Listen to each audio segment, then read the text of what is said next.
Estamos de volta com o Bastidores do Poder aqui na Rádio Bandeirantes de Campinas e já estamos em contato com o delegado-chefe da Polícia Federal aqui em Campinas, o doutor Edson Souza. Doutor, seja muito bem-vindo ao Bastidores do Poder. Eu que agradeço a honra do convite. Marcos, Zezé, é uma honra estar aqui com vocês. Vai lá, Zezé, pode fazer a primeira. Bom dia, doutor Edson. Bom dia, doutor Zezé. Edson, a gente tem o aeroporto de Viracopos, tá? Deu uma paradinha de passageiros, está aí com um fluxo bem menor, mas a carga continua de vento em popa aí em Viracopos. O que tem acontecido? Tem enrolado muito tráfego aí? Na verdade, Zezé, o volume de... Eu vou ajeitar aqui minha câmera para ficar melhor aqui. Ótimo, pronto. Tá. Fica à vontade. Obrigado, viu? Me desculpem. Na verdade, o que nós temos é o seguinte: nós temos um tráfego de transporte de cargas que tem aumentado e muito, e inclusive agora com a Viracopos se tornando o centro do transporte aí das vacinas da Pfizer, nós vamos ter um aumento maior ainda, e com isso nós temos um aumento do tráfego de transporte de carga e a diminuição do transporte de tráfego internacional de passageiros. Então, o que mudou hoje, o que está reduzido é o tráfego de passageiros internacionais. E assim, tem tido tráfego, Zezé? Na verdade, os aeroportos do mundo todo, existem até programas específicos para isso nas TVs a cabos, que falam sobre a repressão ao tráfico de drogas internacional nos aeroportos. Os aeroportos são um importante centro de distribuição do tráfico internacional de drogas. No momento, o tráfico de pessoas, de passageiros, o fluxo de transporte internacional está reduzido. Isso também reduz o tráfico de drogas. Tá. No entanto, no transporte de cargas, nós continuamos tendo um fluxo bem grande, mas não é o forte do tráfico internacional de drogas. Normalmente, isso ocorre pelos passageiros. Tá, geralmente, então... Olha que coisa interessante, né? Porque eu acho que todo mundo, doutor Edson, assistiu aí alguma versão da história do Pablo Escobar. Era a história de levar cargas e cargas de cocaína para os Estados Unidos. Então, é sempre uma coisa que eu penso, nossa, com esse volume de carga em Viracopos, qual será o trabalho da Polícia Federal lá, fiscalizando tudo isso, né? Sim, na verdade, o que nós temos ali, a semana passada, inclusive, nós fizemos uma varredura e nós encontramos 15 quilos de maconha num voo que vinha do Amazonas.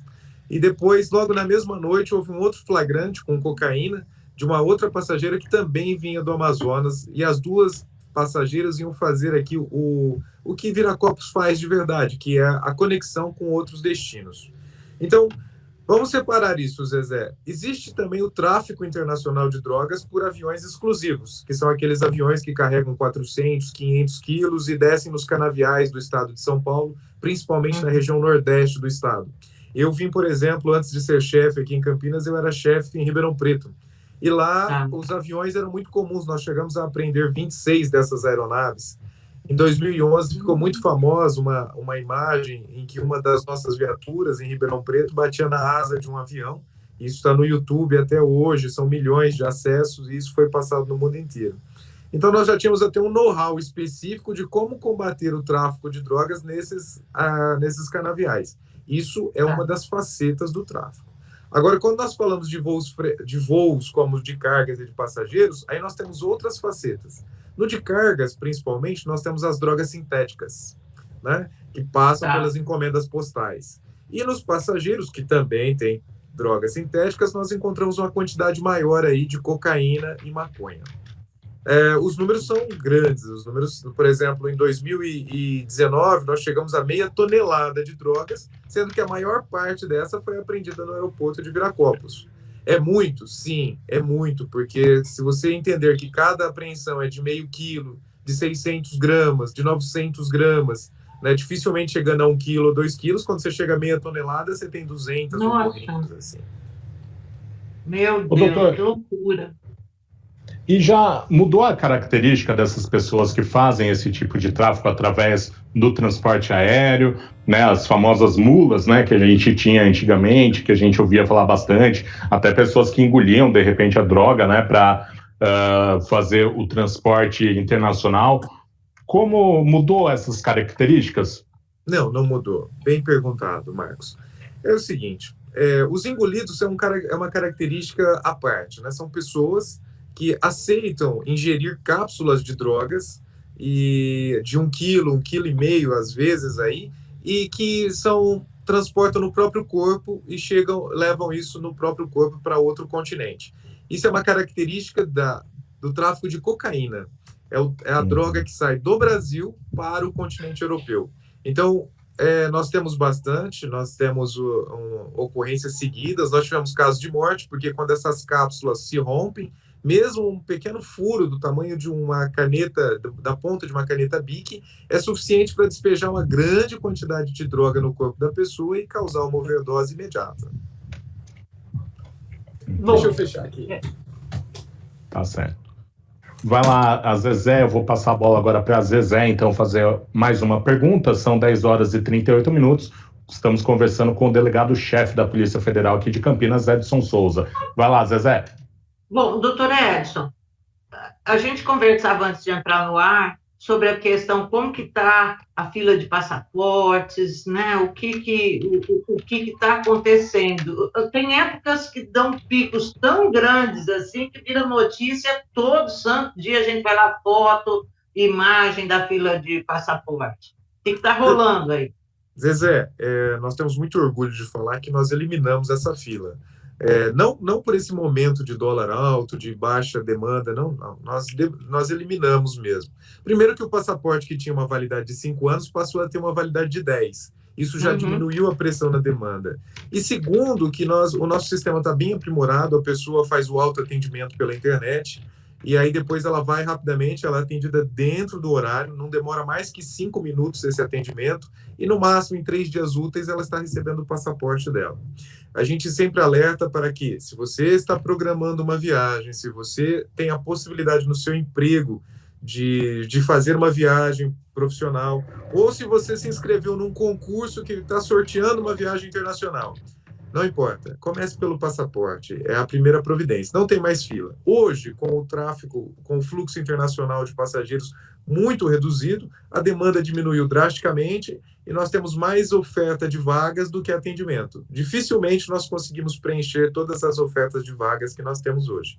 O processo é muito bem elaborado, está muito eficiente, não temos tido reclamação já há um bom tempo.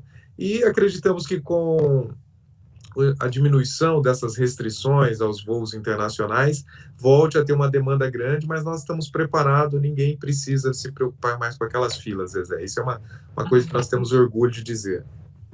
Isso é muito legal, porque de fato era um problemaço quando pintava uma viagem assim rápida, você olhava o passaporte e falava, perdi, não vai rolar.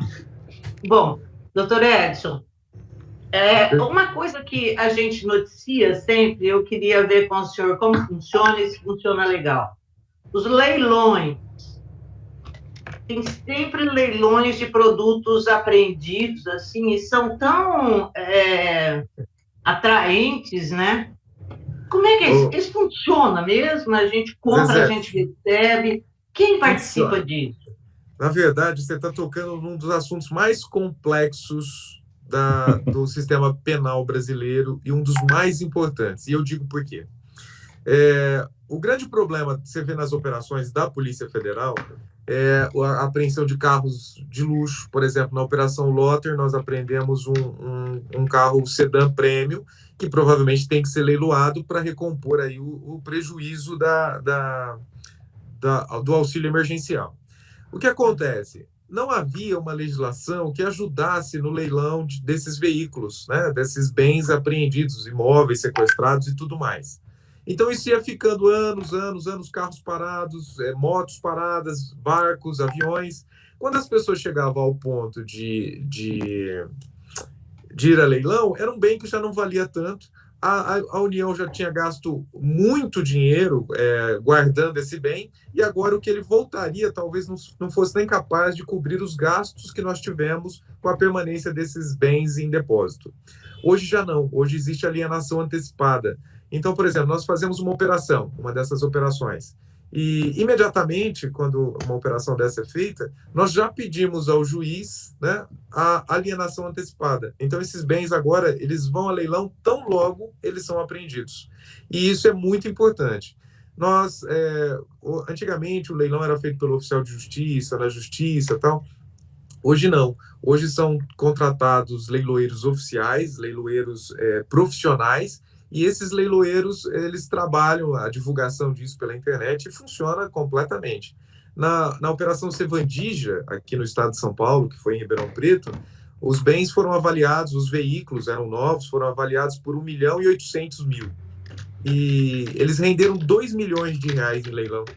Então, o erário, esse dinheiro voltou para os cofres públicos, né? E não se houve desperdício, não houve gastos com a manutenção desses bens em depósito. Então, funciona. É diferente do leilão da Receita Federal. Nós estamos falando aí de uma outra situação, o leilão da Receita Federal, que são bens apreendidos administrativamente. Então, também os leilões funcionam muito bem e são online hoje, a maioria dos leilões.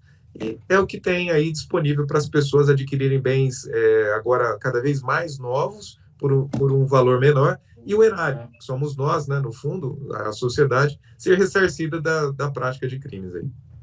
Quer dizer, então, pode participar, que é sério o negócio, recebe. Sim, muito sério, muitíssimo sério. Muita gente fala, mas eu tenho medo, vai que eu compro e não recebo, né? Olha, gente... Sabe, uma das perguntas, um dos problemas dos leilões também eram as restrições que havia sobre o bem.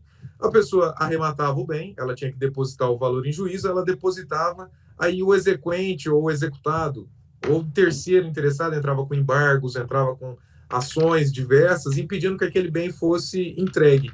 E a pessoa, às vezes, tinha até que comprava um bem em leilão e tinha que contratar advogado para conseguir a emissão da posse, né, do bem para si. Hoje é muito mais simplificado, hoje os bens saem desembaraçados. Então, existe aí, tem que se inteirar um pouco, né? Tem que entrar online, mas é uma coisa que nós incentivamos as pessoas que façam, porque o Estado ficar depositário desses bens tem um custo, e os bens vão se desvalorizando. O erário pode ser ressarcido em valores maiores, quanto menor foi o tempo entre a apreensão e o leilão. Bom, Doutor, desculpa, Marcão, vai. Não, vai, eu monopolizo. Não, agora eu voltei com retorno aqui. Doutor, eu queria que o senhor falasse sobre um assunto polêmico que a gente tem ouvido muito falar, e até se o senhor não quiser responder, a gente entende, mas é a questão da interferência do governo federal na Polícia Federal. A gente tem ouvido muito sobre isso, trocas de comandos. O senhor, qual é a sua opinião sobre isso? O senhor vê alguma coisa nessa linha? Marcos, as mudanças nos cargos de direção da Polícia Federal, na superintendência, é uma coisa vista como normal, né? Nós somos uma instituição republicana, troca-se o ministro e imediatamente ele tem que montar sua equipe, então troca-se a equipe dali para baixo. A direção geral está diretamente relacionada ao ministro da Justiça e isso acontece. Nós tivemos aí o Daiello, nós tivemos depois o Segovia, nós tivemos o Galouro, o Valeixo, agora nós tivemos o Rolando e agora nós temos o Maiorino. E assim, essas trocas são sucessivas e faz parte já das instituições democráticas, faz parte do nosso sistema brasileiro de funcionamento. E as instituições continuam funcionando normalmente. Então, além disso, não posso comentar muito, porque como eu sou chefe de uma descentralizada, a minha atuação está regulada aqui dentro das normas, a região de Campinas. A partir daí, quando nós entramos na alta cúpula, na alta administração, então aí nós temos uma outra questão para responder que não me compete, não é que eu não queira, não me compete, só isso. Tranquilo. Última pergunta, queria agradecer. prometo. Pode falar, Zezé. Pois não, Zezé. A delegacia da Polícia Federal aqui em Campinas, o que ela concentra mais? Crimes fiscais? O que é? Zezé, Campinas tem uma delegacia da Polícia Federal classe 2. Na Polícia Federal, as delegacias são divididas em classe 1, 2 e 3. Classe 1, nós só temos uma, que é Foz do Iguaçu, que é uma delegacia extraordinariamente gigante, porque está na tríplice fronteira. Aí nós temos 2 delegacias classe 2 no Brasil, nas mais de 100, que é Campinas e Santos. Campinas, as outras são classe 3. Campinas, ela tem uma peculiaridade extraordinária.